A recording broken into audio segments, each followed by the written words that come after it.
o menor país do mundo e, ao mesmo tempo, um dos mais importantes de toda a história. Os pilares que formam o Vaticano não são apenas uma decoração incrível, mas a lembrança viva de que ali está a única instituição do mundo antigo que foi capaz de sobreviver até os dias de hoje. Muitos anos se passaram desde que o Vaticano surgiu no mundo, mas poucas pessoas conhecem a sua história. O que é o Vaticano? Como foi que ele começou? E por que a cidade do Vaticano fica bem no coração da Itália? Seja bem-vindo ao canal Cruz História, um canal dedicado a falar sobre a história da Igreja e do mundo. O Vaticano é literalmente um país do tamanho de uma cidade bem pequena, onde vivem aproximadamente 1000 pessoas, fazendo dele o menor estado de toda a Europa e o menos habitado. O nome oficial do país é Estado da Cidade do Vaticano, mas ele também é chamado de Santa Sé, quando a gente quer dizer que ali está o centro da religião católica, que conta com mais de 1 bilhão de pessoas. O país conta com 0,44 km², o que é mais ou menos 3 vezes o tamanho do estádio do Maracanã, lá no Rio de Janeiro. Por ser um país independente, o Vaticano também possui uma bandeira própria, e até mesmo um hino chamado Hino e Marcha Pontifical, adotado em 1949. E o tamanho não é a única diferença do Vaticano para os outros países. O governo lá também acontece de um jeito diferente. Na maioria dos países, existe a figura do presidente da República, que atua como chefe de Estado e governa o seu país. E no caso do Vaticano, quem faz isso é o Sumo Pontífice, ou seja, o Papa, que atualmente é o Papa Francisco, que comanda a igreja desde 13 de março de 2013. E ele exerce o cargo de maneira vitalícia, ou seja, ele continua sendo Papa até o dia em que renunciar ou falecer. E uma coisa bem especial sobre o Papa é que ele é o líder máximo do país. É dele a função de chefiar o governo do Vaticano, a criação e alteração de leis e o julgamento daquilo que for da sua responsabilidade. Além disso, citando outra curiosidade, o Vaticano é a residência oficial do Papa.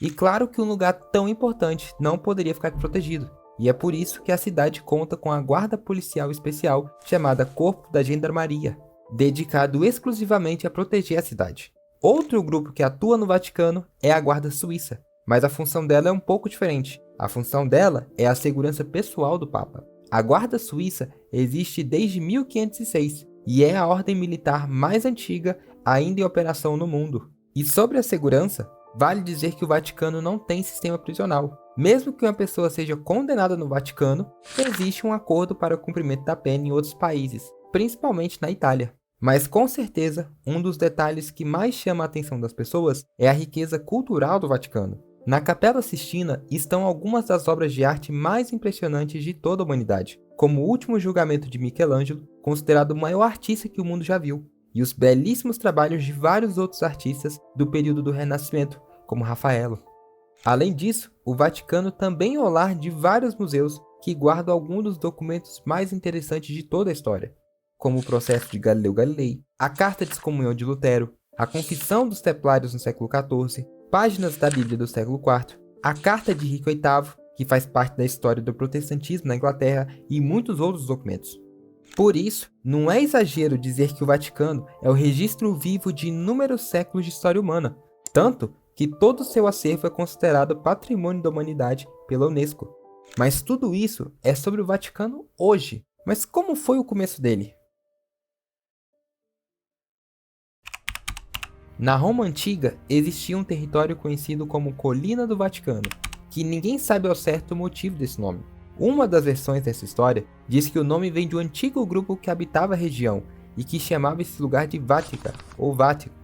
Mas o fato é que com o tempo, esse lugar passou a se chamar Ager Vaticanus, pelos antigos romanos. E esse pedaço de terra ficava perto do rio Tibre e dos montes Janículo e Mário. No começo, os romanos não deram muita atenção para aquele lugar, mas no tempo da República Romana passou a ser usada como campo de corrida de bigas pelos imperadores. E um dos templos romanos mais famosos foi construído bem ali, o templo da deusa Cibele. A fama foi tanta que outros lugares passaram também a ter templos chamados de Vaticano. Só que a coisa começa mesmo é com os imperadores. No tempo de Calígula e Nero, casas foram construídas no Vaticano e uma estrutura conhecida como Circo de Nero. E esse nome, para quem conhece um pouco da história, não é qualquer coisa. Existe uma história que diz que a morte de São Pedro aconteceu no tal Circo de Nero e que o seu corpo foi sepultado próximo dali. Por conta dessa história, vários monumentos foram construídos, acreditando ser o local da morte do primeiro Papa. Um desses monumentos foi justamente a Basílica de São Pedro, presente no Vaticano até hoje. E com a morte de São Pedro, seus sucessores continuaram o governo da Igreja Católica, a partir de Roma, e ao longo de toda a história, Roma continuou sendo o centro das atividades dos papas, seguindo o exemplo de São Pedro. E com a conversão dos romanos e o avanço do cristianismo, a Igreja ficou responsável por alguns territórios italianos, principalmente aqueles próximos a Roma, alguns doados, outros comprados, e tempos depois, já na Idade Média, a Igreja governava uma parte considerável daquelas terras, o que incluía a velha colina do Vaticano. O que aconteceu foi que no ano de 756, o rei Pepino, o Breve, doou ao Papa várias terras que ele havia conquistado de seus inimigos lombardos, e assim foi o início dos Estados Papais.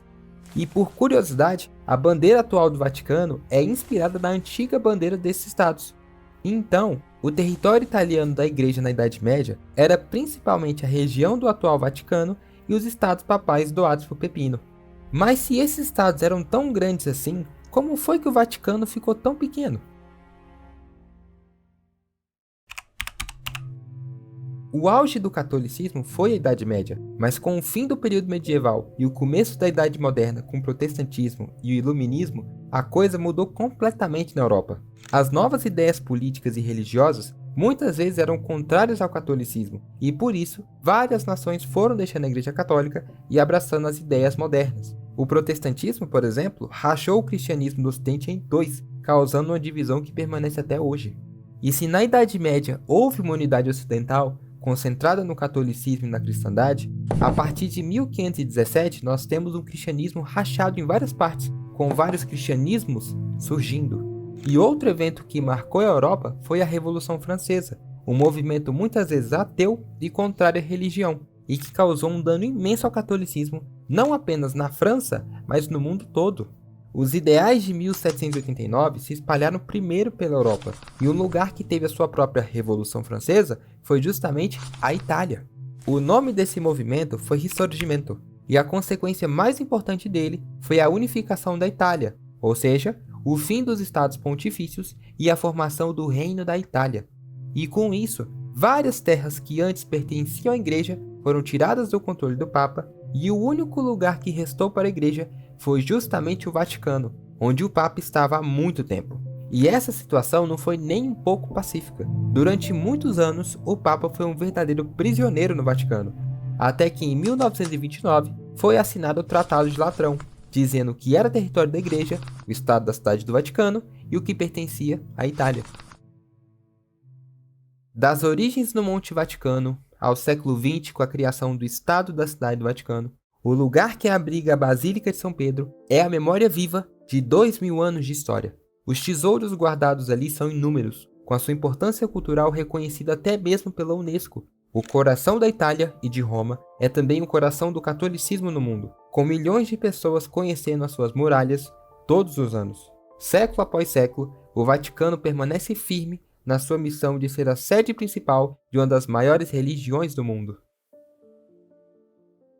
E o que você achou dessa história? Conhecia a origem do Vaticano? Diz aí nos comentários o que você achou do vídeo. Se você quer conhecer outras histórias como essa, é só clicar na playlist aparecendo aí na tela para você. Eu fico por aqui, até o próximo vídeo. Salve Maria e tchau!